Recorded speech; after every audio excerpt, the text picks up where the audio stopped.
Just a day for a whiskey rebellion, said Aunt Polly, and off she ran, lipperty, lipperty, lip, to get a few shooting rifles. Oh, goody, goody! Now we can all shoot those horrid revenue officers. For the collectors of internal revenue were far from popular with these kindly Pennsylvania folk, and Aunt Polly Pinkwood had often promised the children that if they were good, some day they would be allowed to take a shot at a revenue officer. Soon she returned, yes, bearing in her arms a number of bright, shiny new guns. The children gathered round in glee, and soon all were supplied with weapons. Well, except for little Frank, who was of course too young to use a gun, and was given a 2-gallon jug of nice old whiskey to carry. Jed hitched up old Taylor, the faithful farm horse, and as quick as you could say Jack Robinson, the little ones had piled into the old carryall. Round Mr. Sun was just peeping over the purple hills when the merry little party started on its way, singing and laughing at the prospect of the day's sport. Yes. Till the mountain high. Oh, yeah.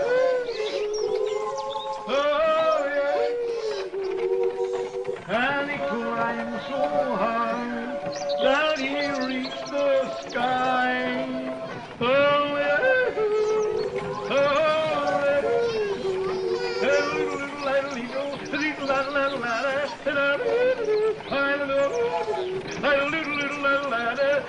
I bet I kill 5 revenue officers, said little Edgar.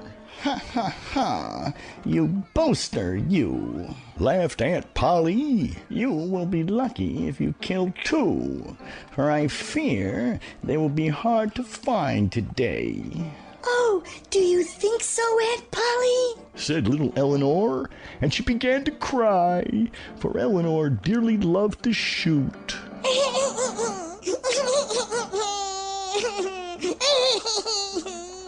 Hush, dear, said Miss Pinkwood, with a kindly pat, for she loved her little charges, and it hurt her to see them unhappy. I was only joking.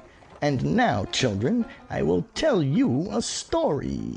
Oh, goody, goody! They all cried. Tell us a true story. Yeah, true story. I want to hear a true story. All right, said Aunt Polly. I shall tell you a true story. And she began. Once there was a brave, handsome man. Mr. Ratsky Watsky! Cried the children with one voice, for it was well known in the neighborhood that Aunt Polly had long been sweet on Julius Ratsky Watsky, the popular superintendent of the Sabbath school, yes, and the best whiskey maker for miles around, I might add. Hush, children, said Aunt Polly, blushing in vexation.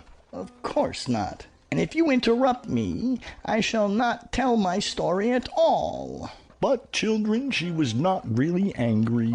And one day, this brave, handsome man was making whiskey, and he had just sampled some when he looked up, and what do you suppose he saw? Snakes! Cried little Elmer, whose father had often had delirium tremens, greatly to the delight of his children.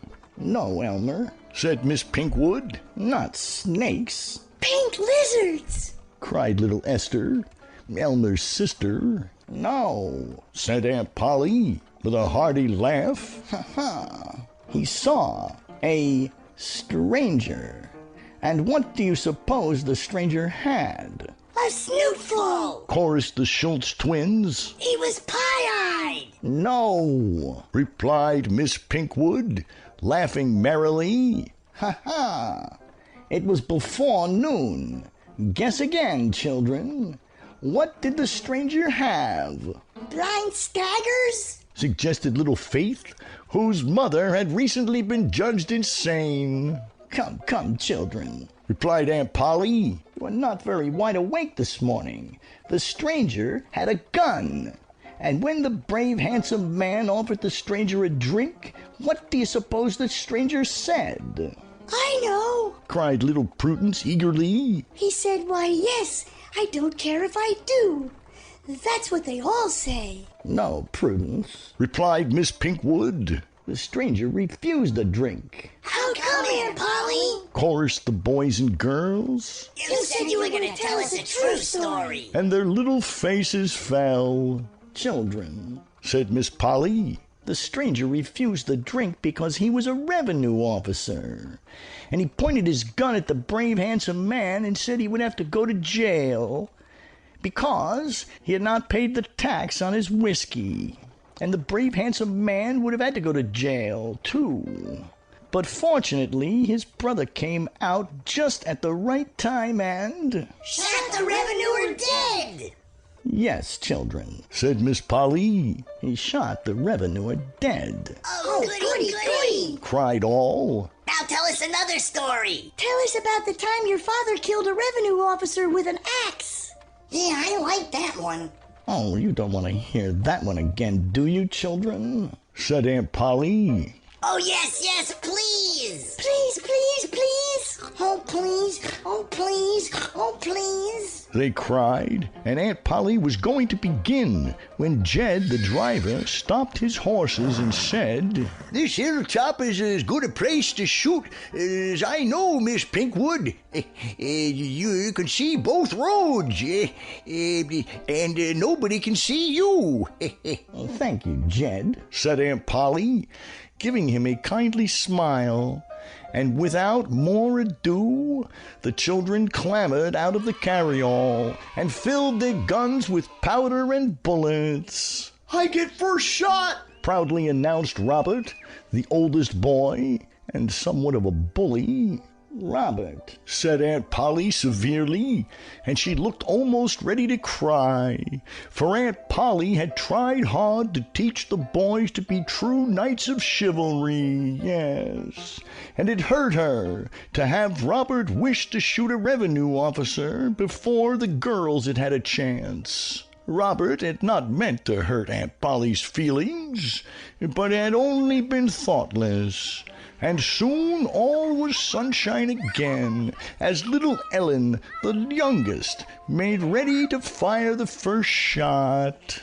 The children waited patiently, and soon they were rewarded by the sight of a revenue officer riding on horseback in the distant valley, as pretty a target as one could wish.